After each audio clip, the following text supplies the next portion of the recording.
అంబేద్కర్ ఆశయాలను అంబేద్కర్ ఆశయాలను ఎన్టీఆర్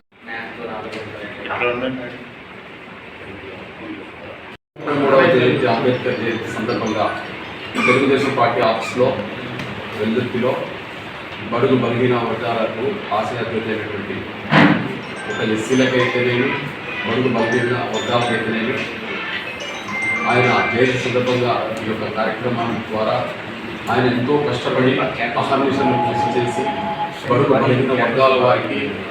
రాజ్యాంగాన్ని రచించి ఒక ఉన్నతమైన స్థాయిని కల్పించినటువంటి మహానుభావుడు.